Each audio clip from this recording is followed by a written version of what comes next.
Most people are convinced that wealth belongs to the clever, the credentialed, the naturally gifted. They're wrong. Wealth, in its rawest form, belongs to the strategically aware. We've been fed the myth that an Ivy League degree is the golden ticket, but I've stood in rooms filled with high earners and realized something sobering. Intelligence is not the currency there.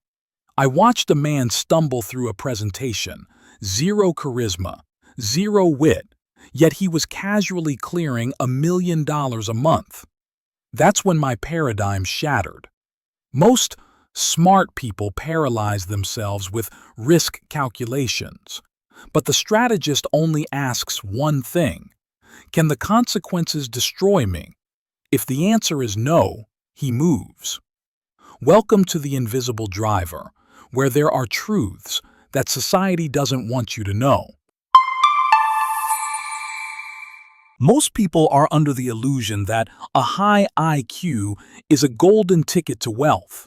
It's a comfortable lie, but a dangerous one. If intelligence were the primary currency of success, every university professor would be a billionaire, and every PhD holder would be lounging on a yacht.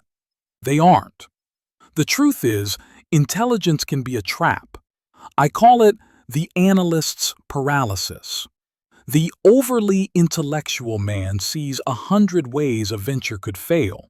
He builds complex models, weighs every variable, and calculates risk until he is frozen in his own office.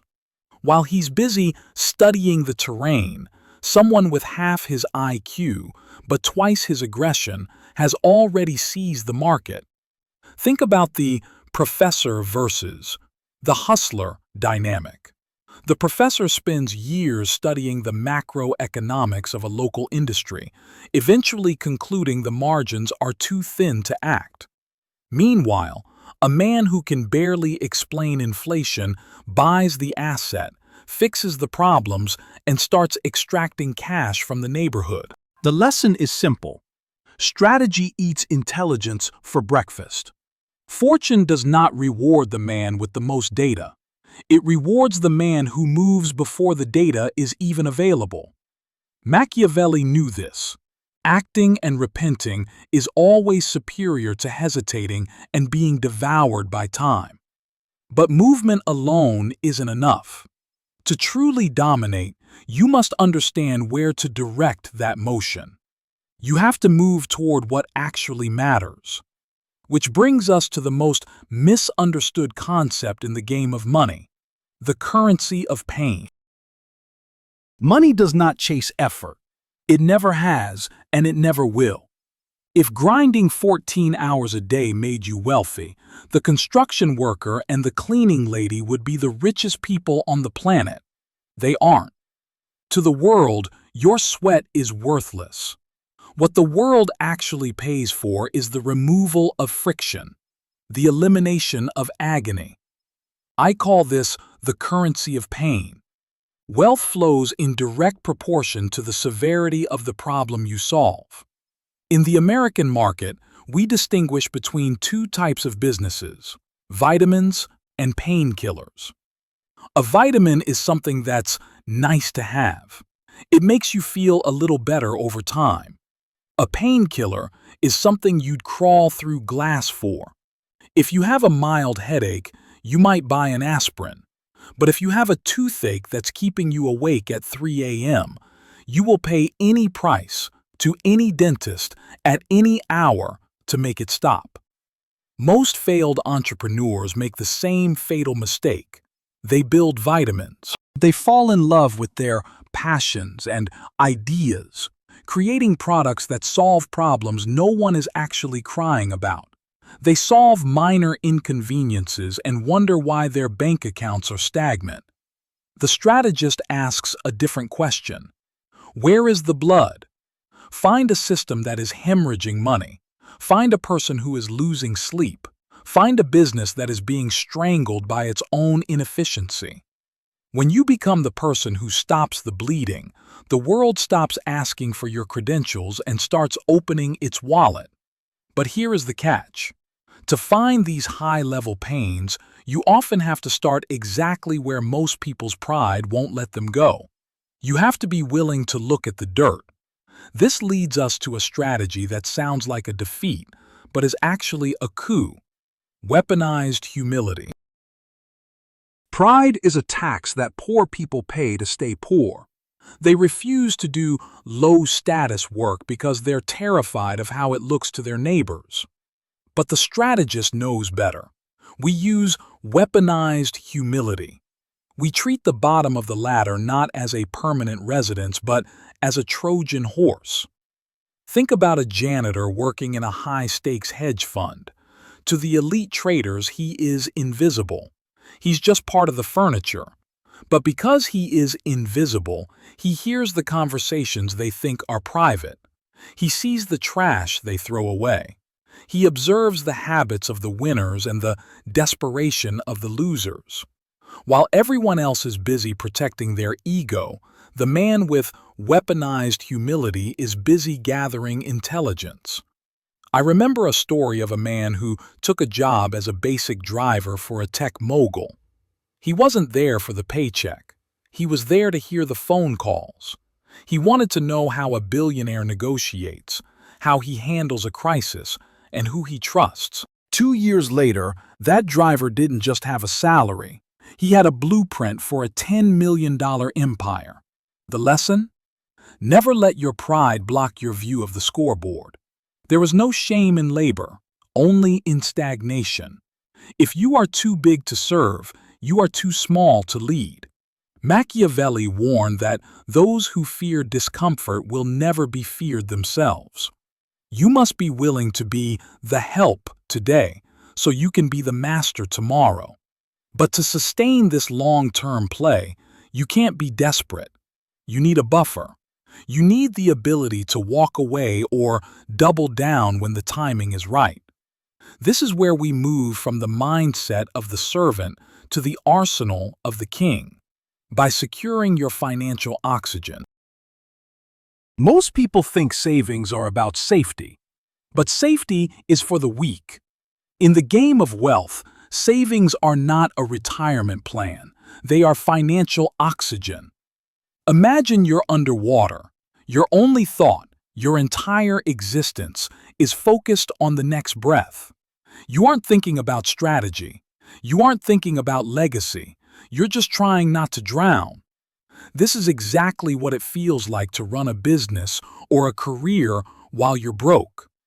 When you're suffocating financially, you're forced to take bad deals, work for toxic clients, and make desperate, short-sighted decisions. But when you build what I call a break glass in case of failure fund, 6 to 12 months of pure, liquid runway, something chemical changes in your brain. You move from survival mode to conquest mode. I once knew a consultant who was down to his last $1,000. He took a soul-crushing project for a client who treated him like dirt because he needed the rent money. 6 months later, with a year of oxygen in the bank, he was offered a similar deal. He looked them in the eye and said, "No." That refusal didn't just save his dignity. It freed up the time he needed to land a contract worth 10 times as much. The lesson? You cannot act like a king if you are worried about feeding yourself tomorrow. Savings won't make you a billionaire, but they give you the oxygen to take the big, calculated swings that do. They buy you the right to be aggressive when everyone else is paralyzed by fear. But be warned, once you have your oxygen, you'll be tempted by the siren song of the lazy. You'll hear people whispering about making money while you sleep before you've even learned how to make it while you're awake. This brings us to the most dangerous hallucination in modern finance: the passive income lie. Passive income is the most dangerous hallucination in modern finance. It is the siren song of the lazy, whispered by gurus to those who want to escape the grind without ever mastering it. Here is the cold, Machiavellian truth. Passive income is not a starting point. It is a reward. It is the trophy you receive only after you have achieved active, undeniable competence. Most people try to jump into Game 2 investing and multiplying money before they've even won Game 1 learning how to make it. I've seen men buy rental properties convinced they'd unlock the secret to earning while they sleep, only to lose $20,000 because they didn't understand the market, the maintenance, or the basic skill of negotiation. They weren't investing. They were gambling on a fantasy. There is no vehicle on this planet that will do the work for you. Even the most hands-off asset demands vigilance. If you cannot manage your own time and skills to generate cash, what makes you think you can manage an asset class to protect it? The lesson is this: master the active before you chase the passive. Fortune is a woman, as Machiavelli said, and she yields to bold, skillful pursuit, not to wishful thinking or passive hope. But even with the right skills, most men fail for a reason that has nothing to do with money. They fail because they cannot handle the silence. They cannot endure the void between the work and the reward. To survive that, you need more than just a plan. You need emotional durability.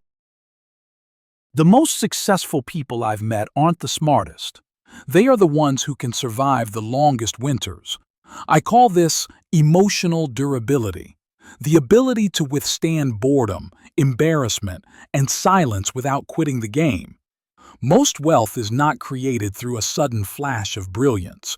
It is built in the desert of silence, that agonizing period where you are pouring in effort, hemorrhaging time, and receiving absolutely zero validation from the world. Most people are addicted to early applause. When they don't get it, they assume the strategy is broken and they quit. They think they are being logical, but they are actually being weak. Think about the first year of building a niche business or a YouTube channel. You're working late into the night. Your friends think you're delusional, and your bank account hasn't moved an inch. The intelligent man analyzes the data, sees no immediate ROI, and concludes it's time to pivot. But the strategist understands that discipline is an elimination tool. Every day you remain in motion while others quit, your competition shrinks. Winter isn't there to stop you. It's there to bury the people who don't want it as badly as you do. The lesson is this: wealth is built in obscurity, then revealed in shock. You must develop a kind of dumb faith in the grind, coupled with the strategic patience to stay the course when the terrain looks barren. But staying the course in private is only half the battle. If you want the world to pay you what you're worth, you have to master how you're perceived before you've even arrived. You have to understand that in a world of appearances, substance follows form.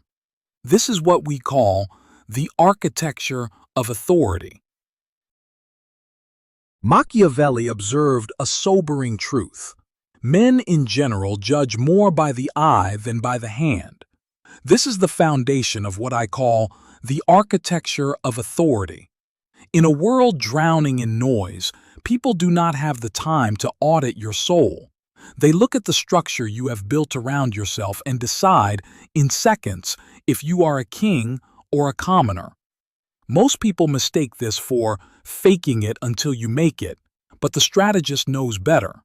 This is about designing your status so that value is assumed before you even speak. Think about the difference between a high-end consultant and a desperate freelancer. The freelancer begs for work, offering discounts just to get a foot in the door. The consultant, however, builds a fortress of proof. They lead with undeniable transformations, a polished presence, and a cold refusal to negotiate their worth. Even if the actual labor is identical, the market will always pay a premium to the one who looks like the prize. The lesson is simple. Reputation is a more potent weapon than an army. You do not wait for the world to grant you a title. You honor the title through your actions until the world assumes you belong.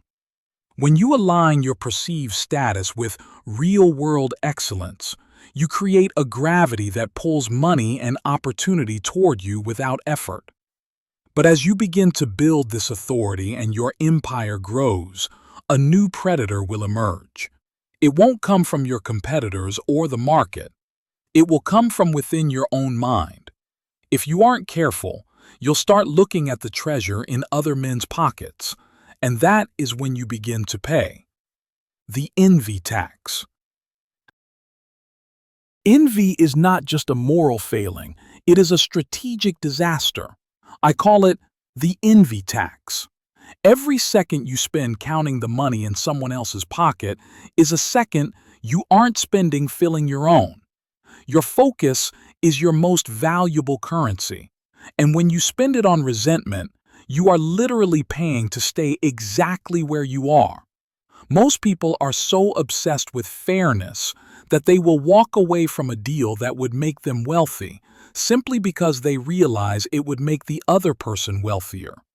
They would rather see a project collapse than see a partner take a bigger slice of the pie. That isn't being smart, it's being a peasant. I've seen entrepreneurs sabotage their own growth because they became fixated on a competitor's lifestyle. They stopped looking at their own scoreboard and started looking at the other guy's highlights. The result? They stopped innovating, they started reacting, and they eventually bled out. The lesson is this: kings count territory, not treasure. A king doesn't care how much gold his neighbor has. He cares about the empire he is building and the ground he is gaining. In business, the best deals are the ones where everyone feels like they've won, even if someone won more than you. If you're getting what you need to move to the next level, the other person's game is irrelevant. If scrolling social media makes you bitter about who earns what, unfollow, disconnect, return to your mission. Because to dominate this game, you don't need a better mindset or a purer heart. You need to stop waiting for the right feelings and start forcing the right results. This is the truth about action as identity.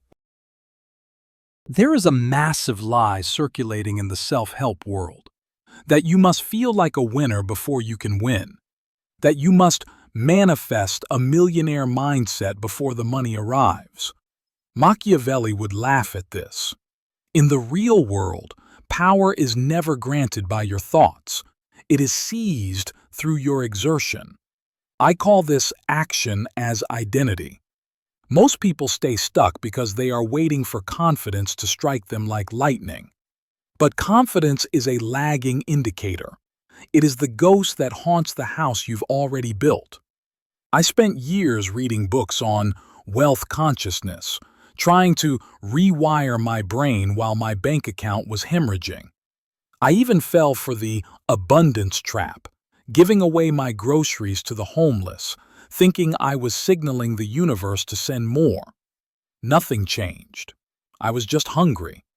My mentor finally hit me with a line that cut like a sword. The man who chops wood warms his home. The man who reads about fire freezes. The lesson is simple. You don't think your way into a new way of acting. You act your way into a new way of thinking. Stop trying to fix your mind and start fixing your schedule. Copy the behaviors of the people who have what you want, not their spending, their discipline, their grit, their refusal to quit when it's boring. Every action you take is a vote for the person you are becoming. If you want to be a king, you do kingly things when the room is empty. You solve the hard problems. You endure the long winters. And eventually, you realize you aren't trying to be successful anymore. You simply are. Because once you've mastered the action, you unlock the final prize. The only thing more valuable than the gold itself. We call it the sovereign exit. The final prize isn't a luxury car or a mansion on the hill. It's something much rarer and much more dangerous to the status quo. It's sovereignty. The ultimate goal of the strategist is the sovereign exit, the moment where you stop trading your life for currency and start using your currency to buy back your life.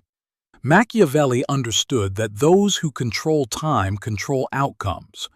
If someone else dictates when you wake up, where you go, and how you spend your afternoon, you aren't a king. You're just a high-paid prisoner. The man I saw on that stage years ago, the one who lacked charisma and wit but cleared millions, he didn't have a superior brain. He had a superior leverage over time. He had built a system that functioned while he remained invisible. So, do not ask if you are smart enough.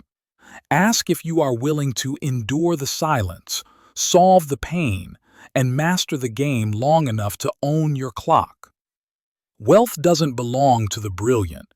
It belongs to the strategically aware. Stay in motion, stay invisible, and never let the world see you coming until you've already won.